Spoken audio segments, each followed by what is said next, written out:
everybody, it's Miss Hansen. I hope you're having an awesome day today.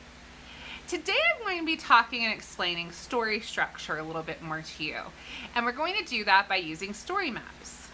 Story structure is super important to understand and know when you're reading fiction books. Do you remember what the word fiction means? Hopefully you said something like fake or not real, not true. For me, it's really easy to remember that fiction and fake both begin with the letters F, and so that's how I know those two go together.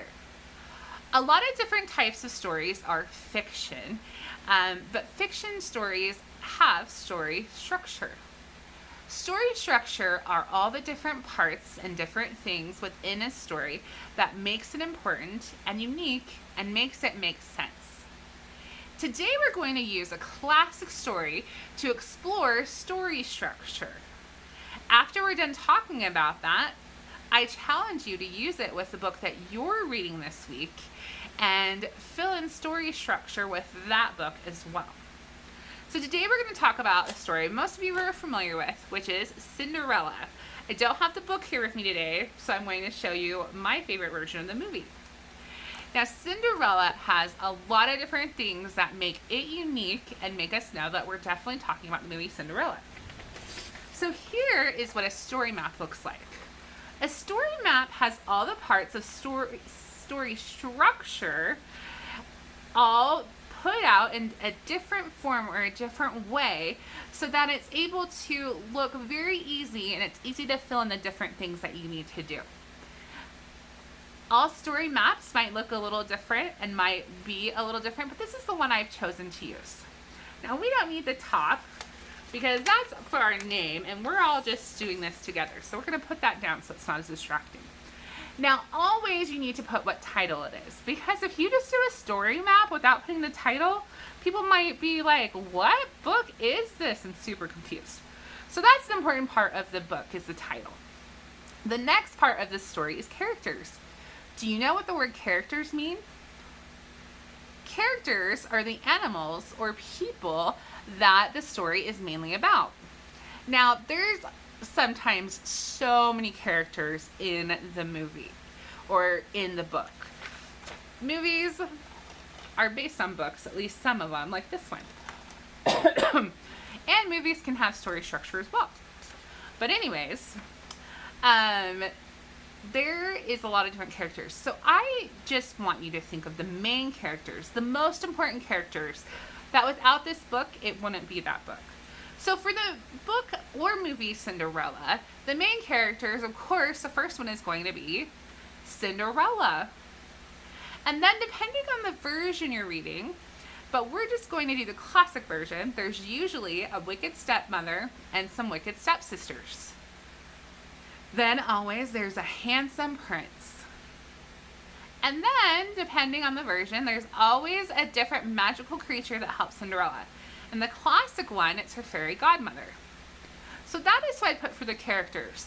There's other characters and different things in there as well, but those are the most important and main characters that make the book Cinderella what it is. Setting is the next part of our story map. Do you know what the setting is? A setting is where it takes place. Now, Cinderella can take place in a lot of different places, and there are so many different versions around the world of Cinderella.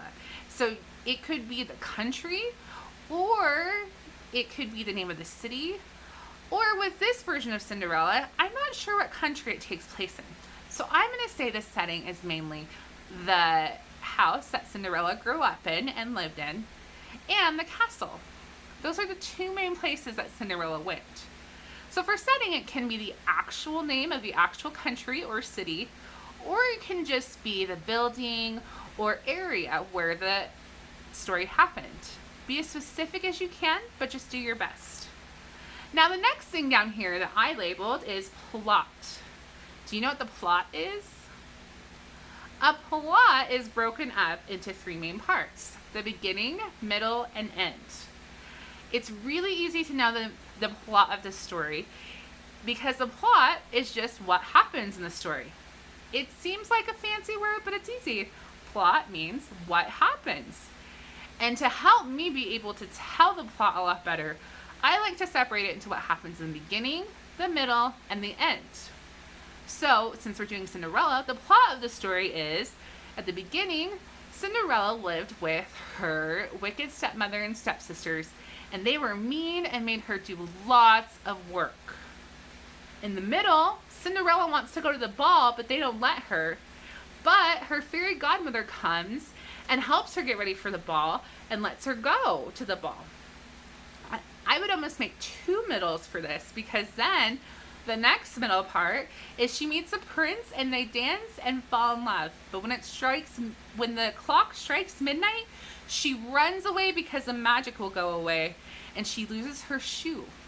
In the end, he takes the shoe around the whole kingdom, the prince does, and he tries on all different people until he can find Cinderella, who's the only person the shoe fits.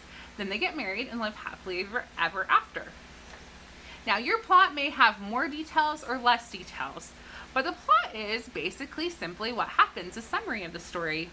I could have spent 2.5 hours telling you the story of Cinderella, just like this movie does, but because I just summarized it up real quick, then we have a really simple plot. So remember, this is a story map, and all these things are part of the story structure.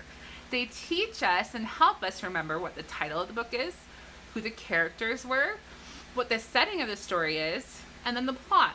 And remember, the plot is just the beginning, middle, and end of the story. It's what happens in the story.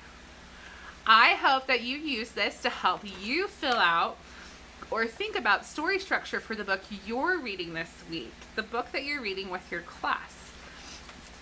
Do your very best, and I hope you have a great week. Keep doing hard things, and remember how amazing you are. Bye!